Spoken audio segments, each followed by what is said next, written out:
सोचिए एक जवान जिसने 18 साल की उम्र में यूनिफॉर्म पहनी थी, वो 20 साल की सेवा के बाद भी उसी रैंक पर अटका रहता है। क्यों?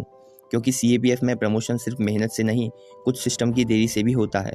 आज हम जानेंगे वो वजहें जिनकी वजह से देश का सबसे मेहनती फोर्स प्रमोशन के लिए ही तरसता है। सीएपीएफ का काम और जिम्मेदारियां क्या होती हैं? देखिए, CAPF central armed police forces होती हैं, जिनमें CRPF, BSF, ITBP, CISF, SSB जैसी फोर्सेस शामिल होती हैं। इनकी ड्यूटी सीमाओं की रक्षा से लेकर नक्सल इलाकों, आतंकवाद, दंगों, वीआईपी सुरक्षा, चुनाव और यहाँ तक कि आपदा राहत तक फैली हुई है।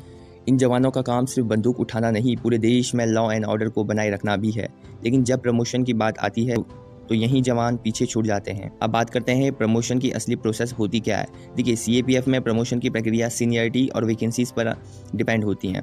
यानी अगर वैकेंसीज नहीं आई तो भले ही आपने 20 साल सेवा कर ली तो प्रमोशन नहीं मिलेगा। प्रत्येक रैंक के प्रमोशन के लिए एक बोर्ड बैठता है, जिसे डीपीसी, डिपार्टमेंटल प्रमोशन कमेटी कहते हैं। ये डीपीसी कई बार सालों तक नहीं बैठती, जिससे योग्य जवान प्रमोशन से वंचित रह जाते हैं और कई बार प्रमोशन की फाइलें मंत्रालय में ही अटकी रहती हैं। सीएपीएफ का प्रमोशन सीधे गृह मंत्रालय यानी MHA, ministry of home affairs के अधीन आता है। कई बार प्रमोशन की फाइलें मुख्यालय से मंत्रालय जाती हैं और वहीं महीनों तक पड़ी रहती हैं। कभी मेडिकल रिपोर्ट की देरी, कभी चरित्र प्रमाण की जांच और कभी कोर्स वेरिफिकेशन। इन सब कागजी औपचारिकताओं में कई महीनों का समय लग जाता है। कई बार एक ही बैच के लोग अलग अलग सालों में ही प्रमोट होते हैं, जिससे भीतर ही भीतर एक न्यायहीनता की भावना पैदा होती है। अब बात करते हैं सीटों की कमी और पदों का ना बनना। देखिए, सीएपीएफ में प्रमोशन की एक और बड़ी दिक्कत है पदों की संख्या। अगर अगली रैंक में पद ही खाली नहीं है तो प्रमोशन कैसे मिलेगा? कई बार देखा गया है कि हजारों जवान इंस्पेक्टर की पोस्ट तक पहुंच जाते हैं, लेकिन अगला पद जैसे ही डीएसपी और एसी बेहद सीमित होता है, क्योंकि सरकार समय पर नए पद नहीं बनाती हैं। जब पदों का ढांचा अपडेट नहीं होगा तो प्रमोशन भी अटकते रहेंगे।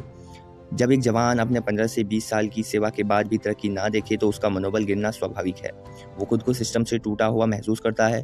परिवार भी सवाल करता है, इतनी मेहनत के बाद भी क्या मिला? और जवान चुप रह जाता है। ये सिर्फ पद का सवाल नहीं है, ये सम्मान का सवाल है और हर वर्दी वाला उस सम्मान का हकदार है।